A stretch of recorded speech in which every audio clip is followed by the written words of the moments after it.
Good morning, everybody. Welcome to 2021 and welcome to Ask the Expert, an award-winning daily live show from 8:30 a.m. to 9 a.m. to help small businesses. If you have any questions, ask them in the comments of the live feed. And if you need any more advice, join the official Intuit QuickBooks SMB community group on Facebook. Accountants and business experts are there 24/7. During the live session, we'll be running a poll, so please do engage with it. And at the end, I'll reveal the results. So why am I here? Well, I'm actually back for the second time, which I'm absolutely delighted to be here. So thank you again for having me back. My name's Lee McQueen, and I've had probably a varied little career or background, as it might be. Majority of the time being in talent acquisition and in recruitment, but I did take a stint off of recruitment to go and win a TV show called The Apprentice back in 2008. And having beaten 20,000 candidates to go and win that show, I ended up working for Lord Sugar and his son Simon, and set up a digital media business called Amscreen, which is a very successful business in its own right now. It's a fantastic opportunity for me to challenge myself, to break through the glass ceiling. And I think that's one of the key strengths, if you like, or key traits of successful business people and successful people on the whole, is that actually coming out of your comfort zone and actually challenging yourself is going to be absolutely critical to your success. And I did that, relatively well. I still think it's a work in progress. Worked just under 3 years, just over 2.5 years with Lord Sugar and his son Simon. And I decided to set up my own business 10 years ago now. We've just clicked into 2021. So January 2011, I set up a business called Raw Talent Academy, which is a recruitment business that wanted to challenge the norm. I wanted to change the perception, change the way people thought about hiring, not necessarily just across the board, but certainly that early careers point and that early careers movement. And what Raw Talent did was we set up Raw Talent to actually challenge the way people hire and whip up the CV. Don't look at the resume, look at the personality, the behaviors, the competencies of individuals that we want to actually hire.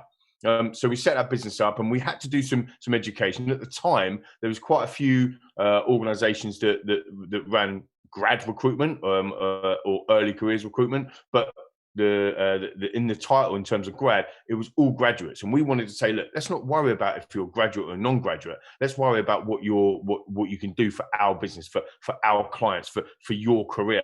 And by opening up that personality, the behaviors, the competency side of things, it really enabled our clients to start to really see who they were hiring, as well as what they were getting in terms of that skill base. What we did is we put together a giant assessment center, just like The Apprentice. If you think about The Apprentice, which is why I mentioned it, it's like a giant assessment center. Ultimately, every week you're going through a process to test yourself to see whether or not you can get through to the next round, or ultimately to get through to the next week, and therefore whether or not Lord Sugar and his advisors watching, observing, seeing whether or not you are good enough to actually go and work or run one of his businesses, or go into partnership with him. So I took that idea and my at the time 10 years experience in recruitment, fused that together and created Raw Talent. And now ultimately a global business, we now operate our solution across multiple sectors, including finance, including media, including technology, to name but a few, around driving their early careers programs, enabling organizations to get the right people in and then grow their own staff. And I think that's really, really important. It's been fantastic over the last, like I say, kind of 9-10 years or so. 2020 has probably been one of the weirdest years that we can all imagine. I can't believe I'm sitting here on Ask the Expert again on the morning after Boris Johnson has just announced another national lockdown. I'm assuming, and I can't wait to get into your questions, but I'm assuming that we're all now thinking, oh, now? What do we do now? My advice around 2020 is we actually launched another business in 2020, which is Phoenix 51. And our platform is a digitalized people assessment process that actually underpins and underlines all of our key principles that we've learned over the last kind of 10 years running the Raw Talent business. And I think that that's probably the way to go in 2021. And that's what I really wanted to kind of talk to you guys about today, and really understand, where we are, what we can actually do for 2021.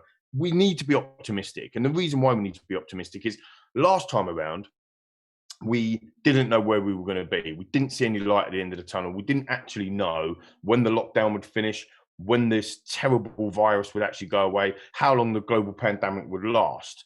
We've now got light at the end of the tunnel, to be fair. Although we're in a national lockdown as we speak now, and there'll be lots of people, lots of business owners like yourselves, waking up this morning thinking, what am I going to do with my staff? What am I going to do now with my business, my new business? How are customers still going to want to buy our products or our services? There's lots of things to get through, but I think the key bit of advice for me would be, what did we do in 2020? What did we do the first time around? How can we actually start to use the information, the learning, the situation that we was in 2020? How can we use that and actually thrive in 2021?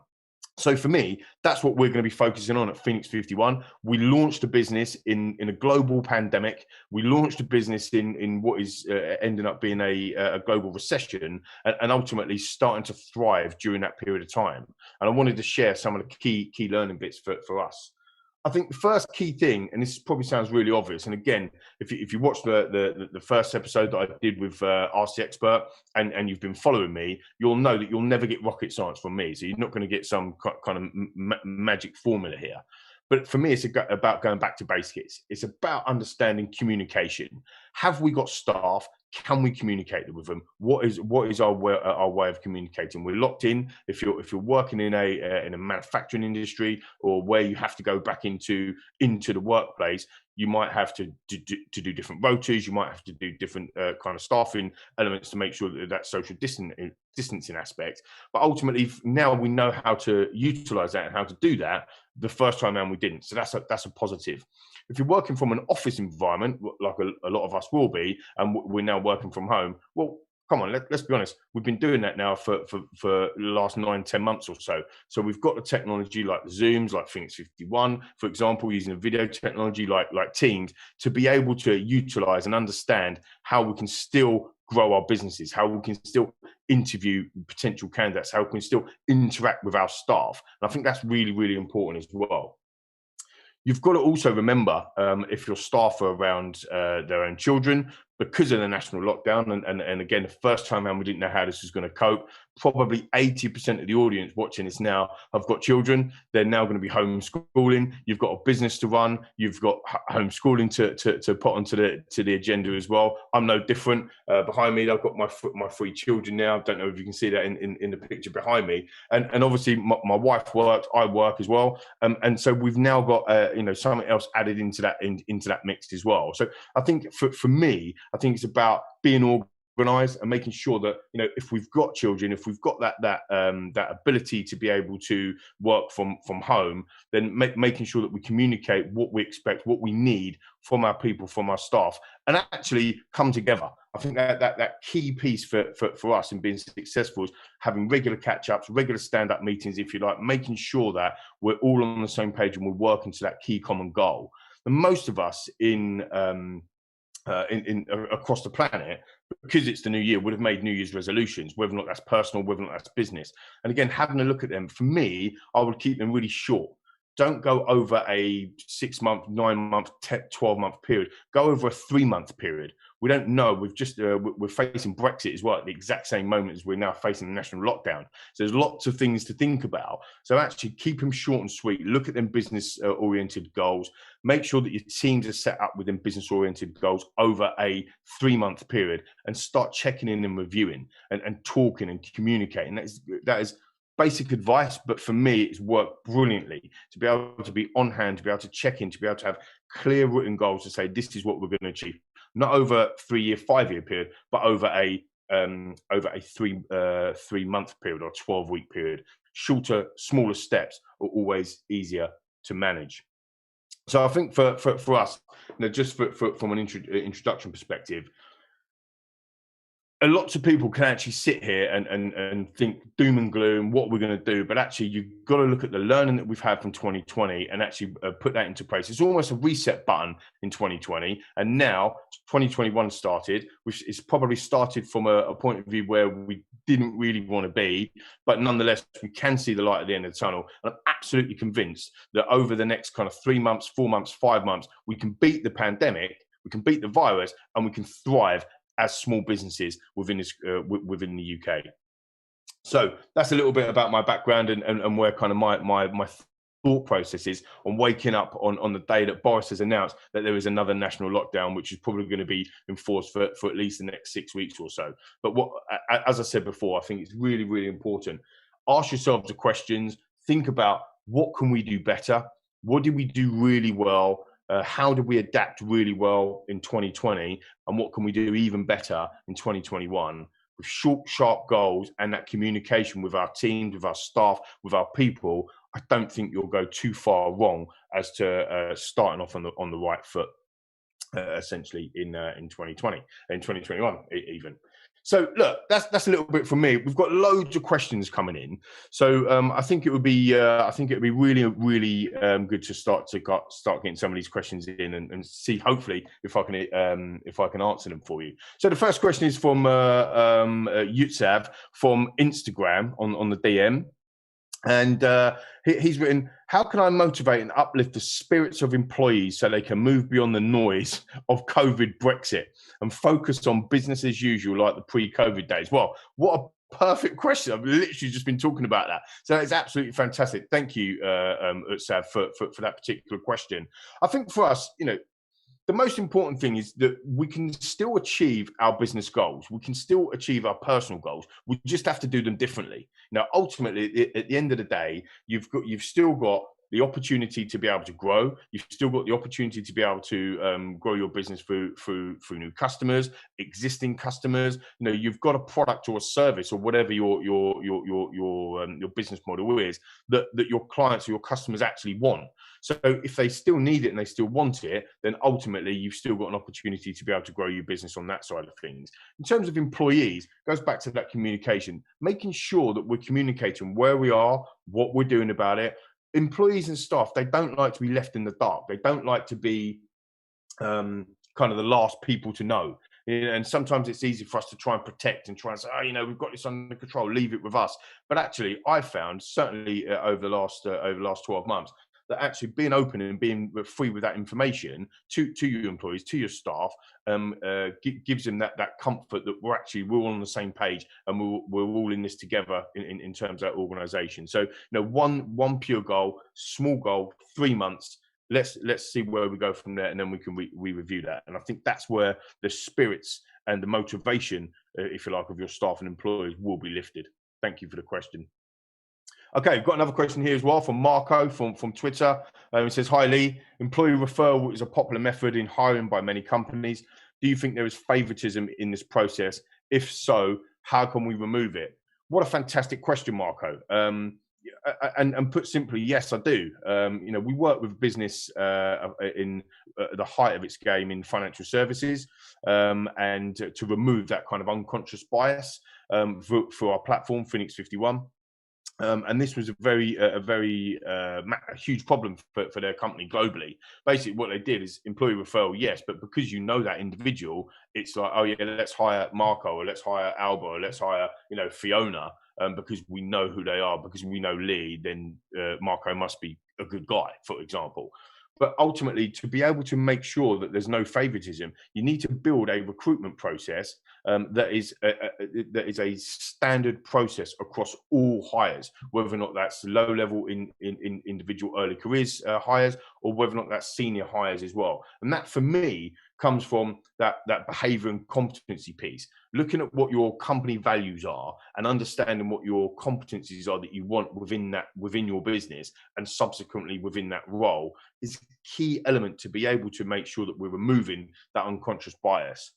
And the platform actually it fits really well with what we do, because the platform is ultimately about scoring individuals in real time against key behaviors and competencies. And actually, if you've marked out, Marco, what your competencies are, or what they need to be, ultimately you can then start observing and scoring people against what them key competencies are, and that's what basically removes the favoritism. So regardless if you've been recommended me to come and work for your business, oh yeah, Lee's a good guy, instead of just hiring me, put me through the same process as I have 100 candidates or 1,000 candidates or 5,000 candidates that you've gone through in that process. And that means it's a fair, robust recruitment process, and that will remove that favoritism. Because ultimately, yes, you like Lee, but at the end of the day, if I'm not as good as, Fiona and Ebba and Harry, then you will hire the other three and not me. And that's how it would be removed. Okay, so Alba from Facebook Messenger, actually, thanks Alba. Hi Lee, you broke into the scene through The Apprentice in 2008, which was also the recession when the recession hit. How was the experience of building your career during the recession days, and how has it helped you in the last year? What a brilliant question, Alba. And do you know what? I actually didn't even think about that myself. I think it was just kind of automatic. You're absolutely right. The last recession was horrific for the globe when the banks were falling over in 2008. And I suppose I was lucky because, I ended up winning The Apprentice, as you say, and then working for Lord Sugar, who, shall we say, didn't have much cash flow problems from that perspective. And I suppose that's the benefit of working for a multimillionaire. But in terms of actually convincing new organizations to come and work with a new company and to actually build that business out, it gave us that resilience, that understanding to be able to adapt to certain situations. And I think that's probably where unconsciously that's helped us in 2020 to launch a business in a recession or global pandemic. Some people will say that you're mad to do that, but actually I look at it on the flip side of that. My glass is always half full, so I look at it and say, well, actually, if we can launch a business, get it off the ground, and have 15 customers, within 3 months of actually launching a business in a global pandemic, can you imagine what you can do with that business when the markets are changed and when we're out of that global pandemic? So I think it was part of that building my career, and part of that understanding with my screen experience was definitely helped that for sure. Brilliant question. Thank you, Alba. I appreciate that. Okay, Lena from Twitter on the DMs. Have you ever worked in a failing business and not been able to do anything about it?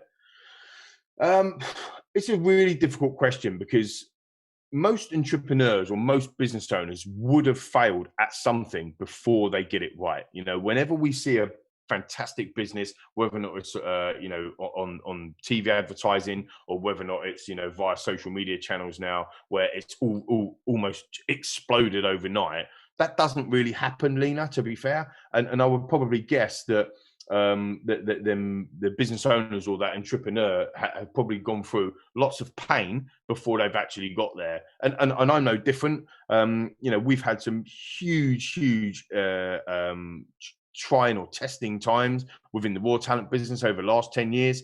It's actually going through one right now in terms of the recruitment side of things. What we ended up to do to get through that tough time through the pandemic is to actually launch a new digital business, Phoenix 51. So actually to reinvent yourself, to look at that and say, okay, what can we do better? What are we doing now? How can we reinvent ourselves? How can we be different? So, when you say not being able to do anything about it, my thought process on that is that there's always something you can do. You just got to find out what that looks like and talk to people and gain advice. And when a business is failing, typically what we do as individuals is we don't want to talk about it, because it's a reflection on us, and it's a reflection on how we feel about ourselves, or we're failing and we're not very good in business, or whatever kind of persona that we might give ourselves. But actually, what you need to do is you need to do the complete opposite, and you need to go and talk to people. You need to go and find out and talk to other like-minded people. How did they get through the tougher times? What is failing in the business?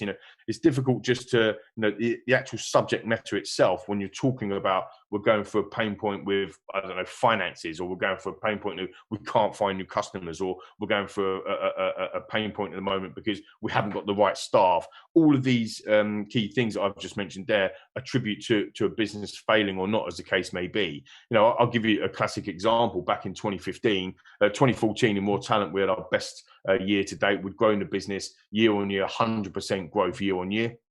Had a fantastic year in 2014, and in 2015 we decided to really go for it and really grow, and we went from 9 staff at the end of 2014 to 35 staff by the middle of 2015, and it was a big mistake, Lena, and we had to unpick that because we went too quick, we grew too fast. It was way too much cost into the business, and therefore we should have gone slowly and surely and grown gradually. But because we thought we'd already made it and we thought we'd done it, we could go faster, and that was a big mistake. So it depends on where the business is failing, or what element of the business is failing. But I always think that we've got about there's always something you can do. So it's not about nothing you can do. There's always something you can do. It's about finding a solution for that particular challenge. So thank you for that, Lena.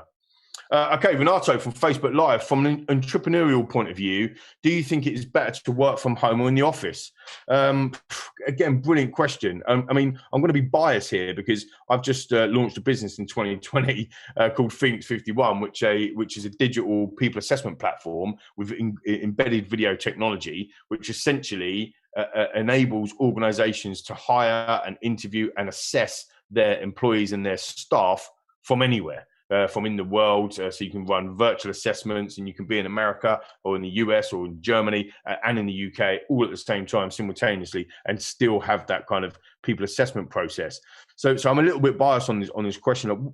The way I'd probably answer it in that instance then is to say, I have to be honest with you, my staff and my team seem more productive since they've been working from home. Now, there are certain aspects that you definitely miss from working in the office, the camaraderie, the chat around the water cooler about Liverpool being beaten last night or whatever it might be, and that human interaction. Whether or not it's a brainstorming session is very difficult to do over video, whereas actually you could write stuff up on the board and have them brainstorm. So you definitely miss that face-to-face interaction. Look, I think that as human beings, as we all are, we are naturally wanting to be with around other people.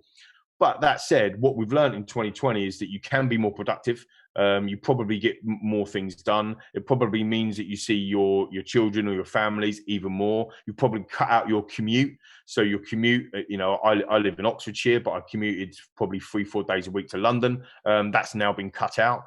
And also the phone calls have almost been cut out now, because now every time it's kind of going, why don't we jump on a Teams, or why don't we jump on a Zoom? And now you're having more face-to-face interaction than typically you would before. So I think it's got its pros and cons. I don't think you'll ever be able to replace the human interaction. So I can't wait until this lockdown is finished that we can get back to some sort of normality. But I'll be honest with you, Renato, I have seen more productivity for sure. So there you go. I hope that answers. So we are running out of time. I want to try and get through some of these other questions. Ricardo from Facebook Messenger. So thanks, Ricardo. He said, I bought into a pizza franchise and signed up for Just Eat in September. I've not had any luck at all with getting more than 6 orders per day. I can't change the website or the prices, and we run loads of offers. I'm thinking of advertising on Facebook or radio. What would you do? Well, look, I have to be honest with you. I've never run a franchise before in that particular way, but I think for me, it is about promotion. It's not just about offers either, but it's about promotion. It's about understanding that people know where you are and who you are and what you're doing, Ricardo. So I think that Facebook would be a really good way of getting out there to that target audience, and understanding. The first thing is, who are your target audience? Are you just running out there and saying, you know, come and buy our pizzas because, you know, they're just general members of the public, or are you targeting certain people? There's a certain age group that would buy rather your pizzas than, I don't know, say a Domino's pizza or Pizza Hut or whatever it might be. So it's understanding that what brand are you? What are you first and foremost in your business, and who would that actually appeal to want of a better word. So I think once you've understood your target audience and your target market, then you can start to think about that advertising side of things. Facebook, I think would probably work pretty well, as well as radio. Again, it's about amplification, you know, chatting, amplifying. This is who we are. This is what we do. I mean, you're a new business, right? You only set up in September. So the reality of the situation is that there's probably not a lot of people at the moment that know who you are. So amplifying and getting that message out there and saying, this is who we are, this is what we do, is going to be critical over the next kind of 2, 3, 4 months or so. So good luck with it, buddy. Helen from Instagram. Good morning, Lee. What is the one business trend that you would bet your money on in 2021 with a smiley face? What is the business trend? Well, I think I definitely bet my money, because I have, on video interviewing, video assessment, and interacting in the way that we are currently doing it now. I would probably guess, and it's probably a little bit more of a guess to be fair, but I would probably guess that there will be more video technology being launched in 2021.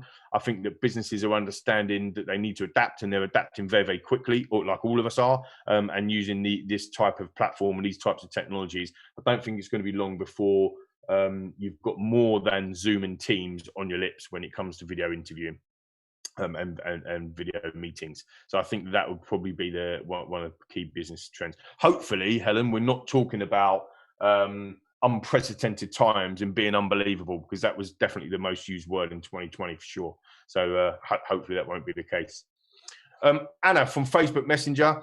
Since there are barely any job openings on the portals, I've started writing cold emails and LinkedIn messages to recruiters. I don't mind the no's, but the lack of responses is worrying. Any advice on how I can make a compelling pitch? Sorry. Even if they can't hire me now, I just want to leave a good impression so they can call me whenever there is an open. This is a brilliant question, and one thing that I'm really, really passionate about, Anna. And we've just been talking about kind of videos and video conferencing and the way the world is changing. And we're seeing a lot of our organizations that we work with to recruit, but basically talking about, you know, how do I know if an individual is going to be good enough to work from home via these types of platforms? So we're now building into our recruitment process video interviewing, how they interact, how they look, how they work. So instead of just writing an email, instead of just pinging out your CV, send a video message. Get the individuals, the clients, Anna, really thinking about who you are. You know, we are hiring you. We're not hiring a piece of paper. We're not hiring somebody that's written, I'm a enthusiastic, conscientious, hard-working individual, which is written on basically, I must have looked at 20,000 CVs in my career, probably more than that. And I can tell you that, you know, 90% of them start with that opening statement. So it's about ripping that up and actually using technology to your advantage, and actually making sure that if you can actually have a direct message via video, like this, for example, you can actually send it out, you'll probably get noticed. So it's a little bit like standing out from the crowd. But the benefit of that as well is actually making sure that you get your personality across, so they really get to know who Anna is and what you can actually offer to them and why you're interested in their organization. No, there's no point just pinging out an email or CV or whatever to 70 different job offerings. There's no reason for that. The first thing I'd ask you is, why do you want to work for Phoenix 51? If you were coming to me, if you can't answer that question, I move on, regardless of how good you are, because you haven't done your research. You're not really interested in my business. You just want a job. And I think that, you know, whether or not that sounds harsh or not, the reality is that's what employers look for. That is what we are looking for. We're looking for people that are hungry, that are determined, that are interested in what we do.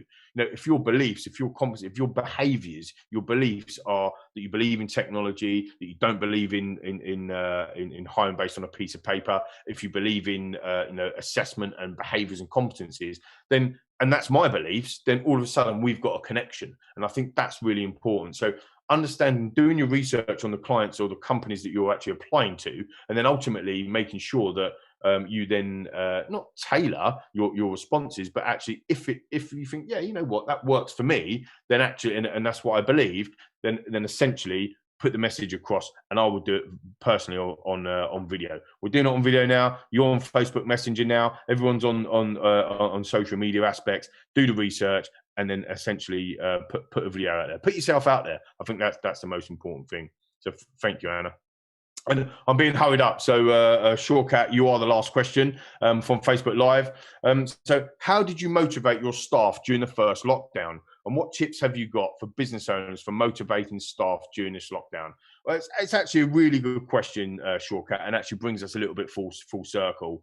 And for us, it was about communication. It's about constant communication. It's about stand-ups with your team, one-to-ones and group teams. We've done a really good thing, which was a cheese and wine evening, whereby we got the staff on, and we it was on Teams actually. So there was I think 15 or 16 of us that could make it at the time, and we sent them some wine, and we've done some wine and cheese, and we just had some chats, and we've done some really good stuff on that side of things as well. So I think it's really important that you stay fluid in communication.